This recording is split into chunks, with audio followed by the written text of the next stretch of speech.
January 1st, 2023, and I'd like to show you some continental terraforming from the distant past. To do this, let's remove the veil of geology, just set it aside for a few minutes, and then we'll put it back on. So there's nothing to panic about. We'll have the veil available to us to put back over our eyes. But for a moment, let's just remove that veil and we'll begin to look at what's really there. Please note the diagonal construction. Diagonal to what? To the flow of the river. So we have 45-degree diagonal construction of large plates, large sections, as I call them. All right, so you can see the diagonal construction. You can see the point inward and the point back, right? Because whenever you have a point inward, you're going to have a point back. Now this one's less obvious.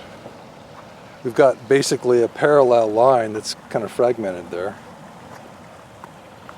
But we see the general diagonal construction. So that's a 45 to the flow of the creek, two 45s to the flow of the creek.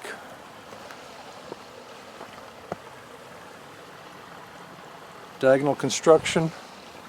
So this is what we have. Now, geologists would call this a crack, a natural crack, right? Geologists would call this a natural crack. All of these are natural cracks, but are they cracking? Are they fracturing apart, as geology tells us? Supposedly a natural crack. Does it look like it's fracturing apart? Supposedly a natural crack. They also call these cracks joint fractures, which is an oxymoron. It's meant to destroy thought. It's meant to destroy understanding. There's no such thing as a joint that's also a fracture. So, would you say that this is breaking apart right here? Or is it being joined together strongly by a seam? Now you'll see that there's no cracking, no fracturing, no cracking, no fracturing, all integral. Here's a tiny little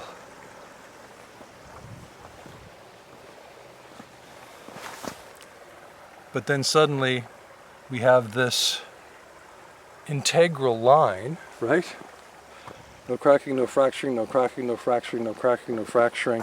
Textured on the top, yeah, but there's no cracking or fracturing. Then we have this line that shows us a seam or a joint. These are being joined together at this seam, at this joint, very strongly. And with a general, as you can see, diagonal construction. Now I want to bring to your attention the roughness of this material, right? You can see how rough it is, corrugated. But in the interior of the section, on the section faces themselves, this is quite regular and smooth, this material. Why is this chaotic and rough? But the interior, which is supposed to be a crack or a fracture, because this used to be inhabited by a section right here, right? That broke out. But somehow the interior of this random crack that supposedly went at essentially a right angle through this material, close to a right angle, is smooth, smoother than the material that we see represented here, this corrugation. So that's odd, right? And then we have this interesting lip also, which I've noticed many, many times and almost never brought anybody's attention to because it's so obvious that it's building that I just figure people will see that lip and go, oh yeah. So we have the general diagonal construction. The seams are going at a diagonal, right? So this seam right here is at exactly the same line as, so there's this seam, and at exactly the same line, it's exactly the same angle as this seam. And these are 45 to the flow of the river, or 45 to the flow of the creek. So that's interesting, right? And wherever we look, we see the diagonal construction. We can see the big slab here coming out at a diagonal, right? So that's diagonal to the flow of the creek. Let's look at it more clearly. It's a 45, perfect 45. And then we also have, again, the face of the section being more regular than the top of the section. This should be more irregular because it was supposed to crack or fracture naturally and chaotically and randomly, right? And here, again, the interior face, this is my signature move. I pat the interior face, and it has that little lip on it always, right? Here's the little lip, the construction lip, the construction face, right? Different from the corrugated material here, and the construction lips. And you say, but this looks really random. It does. This looks a lot like a crack, right? It really does. It does. But if we place it back where it was, we see that it's following the general diagonal pattern to these sections. So they didn't need to use perfectly straight lines, right? Now, also note that the interior of the section is integral. So there's no cracking anywhere in this. So it's completely strong, right? Completely strong, not one single crack. And yet, wait, here's one little crack right here. There's a little tiny crack. Still strong though.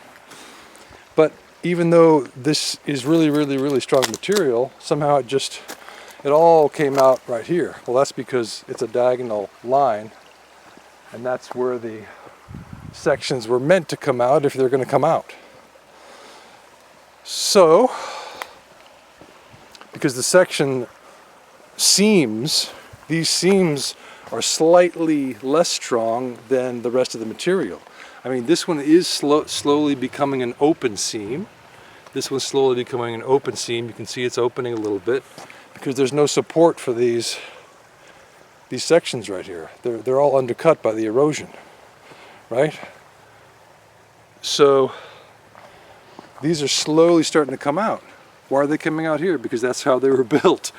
They were placed next to each other to last the ages, but this creek is flooding periodically, right? This little creek called Can Creek, which is a tributary to the Sabinal River, which is literally a fifth of a mile down that way, maybe less. This flooding takes out the material, right, from below the sections, then they slowly, because the softer earthquake mitigating layer has been washed out, they slowly come down. So these are down. These are coming down a little bit. Now you notice also that the sizes and shapes of these sections are different. Well, we learned from the ancients who built the pyramids, who came later, they came after the true ancients who built the continents. We learned from the ancients that they used different sized blocks. I call these sections as opposed to blocks, but they are building blocks. It's just they're more like slabs, and I call them sections. So each one is different size, different shaped. Here's one that's quite small in comparison, right? There's that little diagonal. 45 to the flow of the creek. Essential, almost a 90 there to the flow of the creek. But that little slab is quite small. It's only about 4 feet by 4 feet, and this one is massive, absolutely massive. So it's 10 feet or so by about 10 feet. Here's a little section.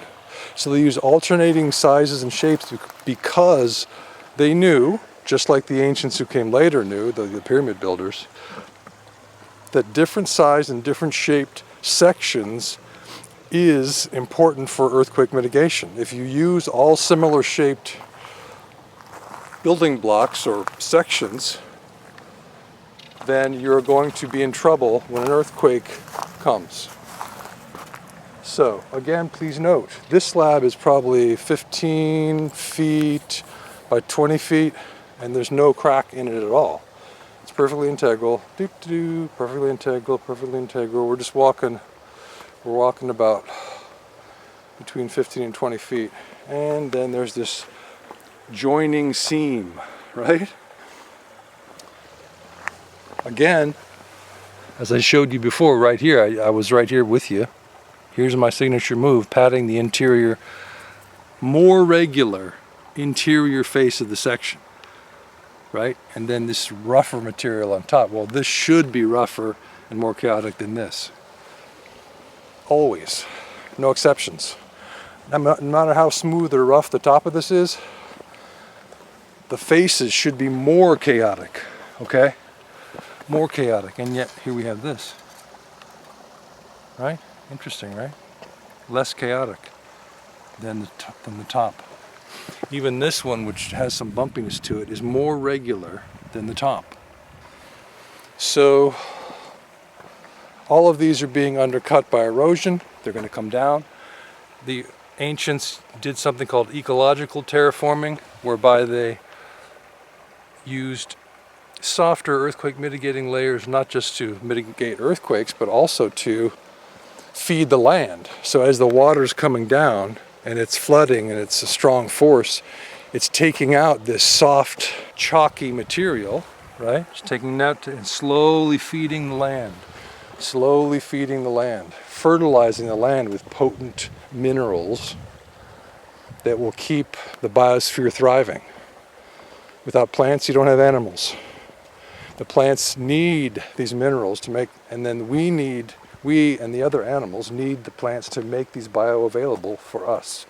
Otherwise, we just eat dirt. We just scoop some minerals out of the creek and eat those. We can't. We gotta get the minerals through the foliage, right? Please note also that I saw this also over in Gillespie County, all right? So you see this, the concrete creek bed, they do this winding, seemingly random step down. Well, the step downs are specifically to slow the creek water down, okay? That's what those are for. If they just made a flat, non-stepped creek right here, the water would gain speed, right? That's what we would do. The LA Canal is a perfect example. The LA River, it's just flat concrete. So anyway, they're terracing their creek beds and riverbeds. I've seen this exact same kind of terracing in Gillespie County, Texas. So it's a couple inches down, and they don't do it straight across. They want to randomize the water so that the water doesn't start to pick up speed. It's always changing direction across. You know, the step down is always changing direction across the creek, so the water doesn't get a way to pick up speed. So that's genius. It's absolute genius, and that they were really meticulous because it's just 2 inches, and really they're building up. I call them step downs, but they're building up, obviously. So they're step ups is what they are. That's a more significant step up, right? 6-inch step down or step up. So as the water's going down, it doesn't pick up speed because mostly it's on the flat, it's on the level. Genius. And that the reason they didn't want their creeks and rivers to go fast is because they didn't want them to be taken down by erosion, the force of the water over time. They wanted these things to stay right where they are, because all of these, what we call creek beds and river beds, all of these are foundations for hills. So, you know, on this side we have a hill, right? And on that side we have some pretty significant hills too. So this is the foundation for the hills. All creek beds and river beds are foundations for hills. The water's running between them because they're following the line between the hills. So the line between the hills is synonymous with the flow of the river or the flow of the creek. And the diagonal construction that the ancients did is, as you can see, their construction of choice for riverbeds and creek beds. Now that's what we would call about a right angle. It's a curving right angle, but they didn't have to make it perfectly straight. In fact, if they did, it would be weaker, So the section that broke out from here, section that was on the right of the frame here, that had a little U-shaped curve, and this has a little U-shaped curve to match it, right? And the curving, or the irregularity compared to a straight line, is actually stronger in an earthquake. It's going to hold in better. So these are not perfectly straight lines, and that makes them stronger than perfectly straight lines. And there is some roughness. They could have made the interiors perfectly smooth, like a Grecian or Roman smoothness to these, but they didn't. Why do they have roughness between them? Why do they have these little knobby areas? Why do we have knobby areas? Why not make it perfectly smooth? They could have, right? They could have, but they made it knobby. Why? Because the section that was in here, that little pie-shaped section that used to be there, is no longer there. During an earthquake, it's rubbing against, the two sections faces are rubbing against each other. And if they have knobby areas, right, non-perfectly straight section faces, then these are rubbing against the others. This is rubbing against the section face next to it, and it's creating friction, and that keeps these together more than if they would just slide because they were perfectly smooth. So that's also genius building by the true ancients as well. But of course the true ancients, the continent builders, who built mountains, valleys, riverbeds, creek beds, hills, all across the planet, all across the continents, if they built those continents here, right? If they built these sections here, right? Then we can speculate, reasonably speculate, that they built mountains, hills, riverbeds, creek beds, valleys on other planets too. So this is not their first rodeo in building. So to them, it's all worked out. It's all been worked out in the distant past, because it's so obvious that perfect flat sides are not going to be as good in an earthquake. It's so obvious that their main objective was to make their structures last, right? They wanted their foundations for hills to last. And again, you can see this general diagonal construction, 45 to the flow of the creek. And nothing could be more obvious. So all of this was many, many millions of years ago, presumably, all worked out by sophisticated, advanced engineers. They knew how to build lasting structures, and that's exactly what they did. Now, why didn't the geologists see this? Why haven't geologists seen the building? Why haven't they seen the construction of the planet?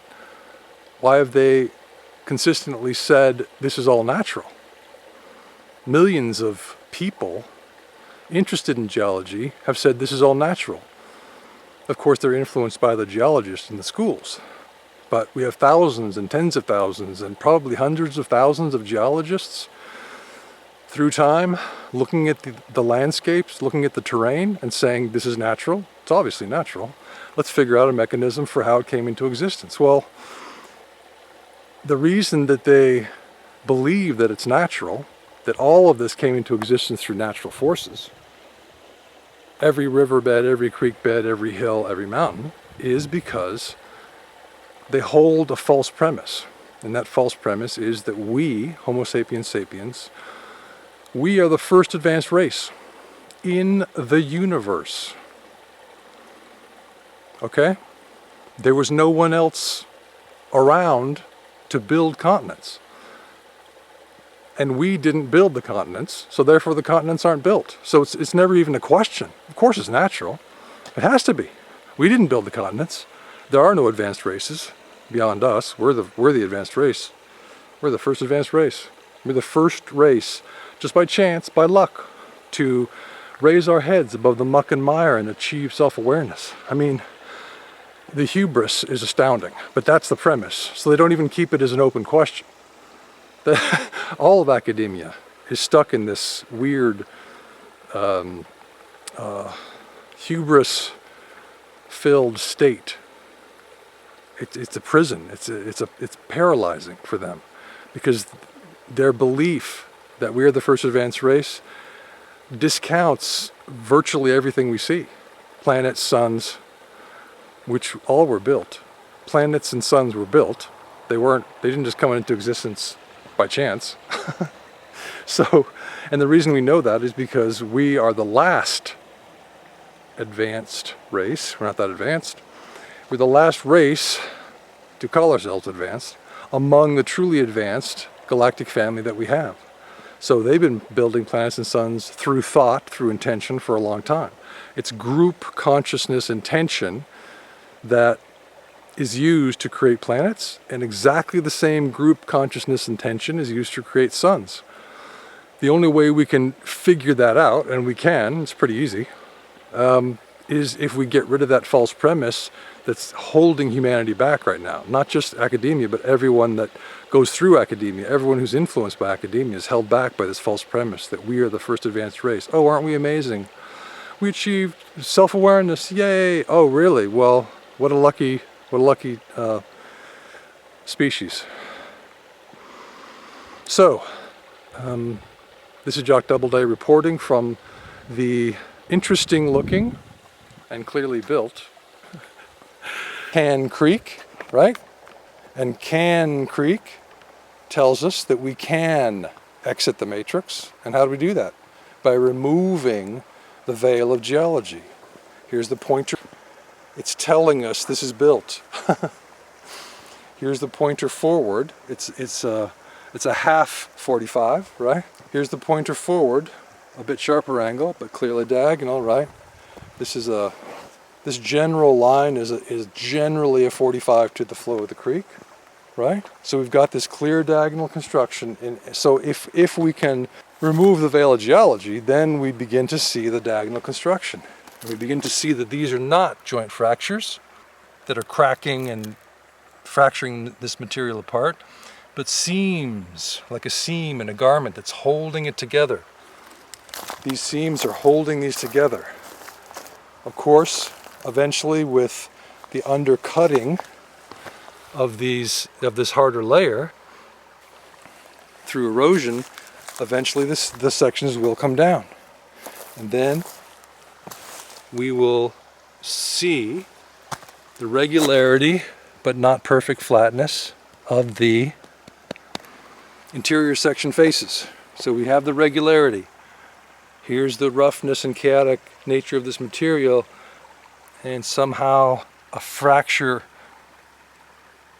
is giving us something that's smoother and more regular than the material is supposed to be. So that makes no sense. So in other words, the evidence keeps pointing us day by day as we walk out onto the terrain. The evidence continues to point us toward the terraforming theory, right? So the diagonal sectioning is clear. Here's the pointer back toward us, so we know perfect 45s, imperfect 45 on the right, and imperfect parallel line there, right? So it's parallel to the flow right there, and it's not perfectly flat, and that's fine. As I said, it's stronger that way. If it was perfectly flat and perfectly straight, it would be less strong. So all of these slightly corrugated, slightly rough lines are telling you that the ancients knew what they were doing. But they kept this diagonal construction because the engineers through time, likely from many advanced races, have discovered that diagonal sectioning is the strongest sectioning for the foundations of hills. And that's what creek beds and riverbeds are.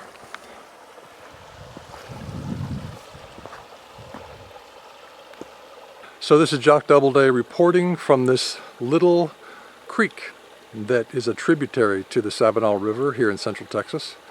We can see the building. There's no reason to worry about that.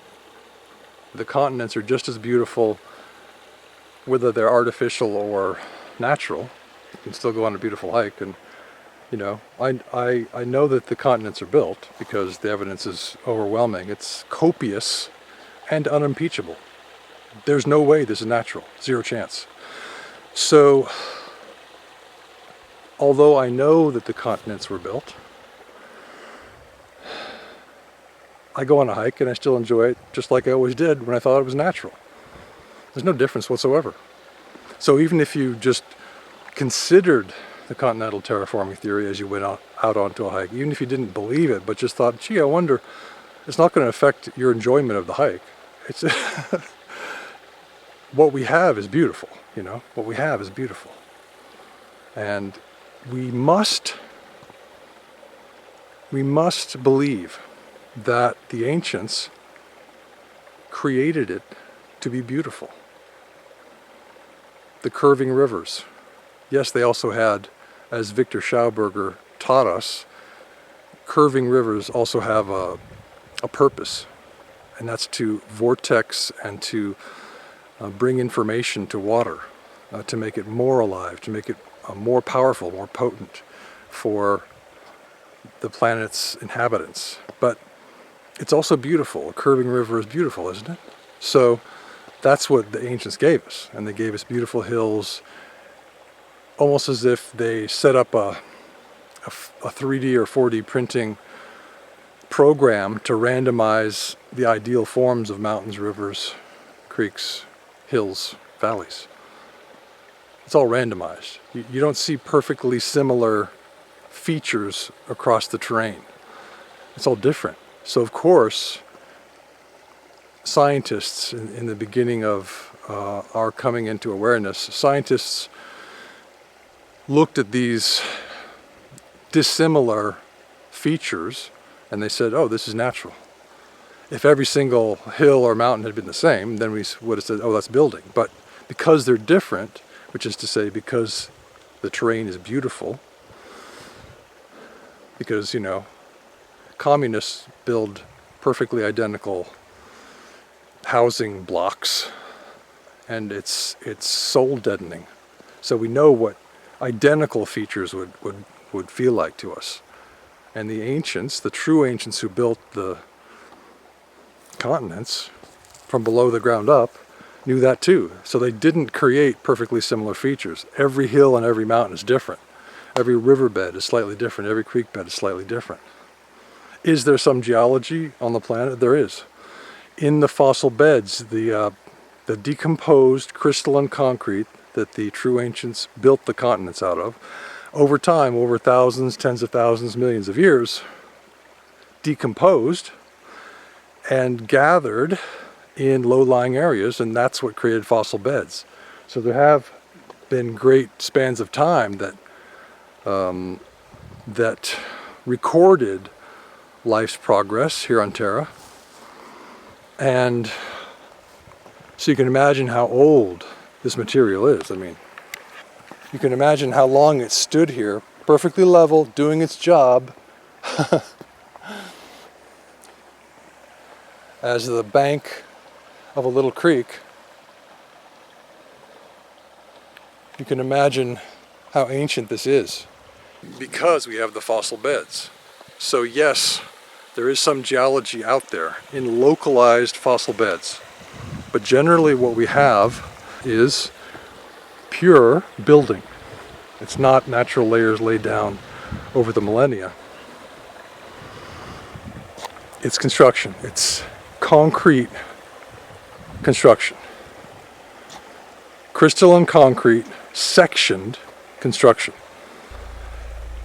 I hope everyone has a scientific day, and I hope you got on a hike soon in your area and enjoy the beautiful terrain that was created for us by the true ancients who built the continents.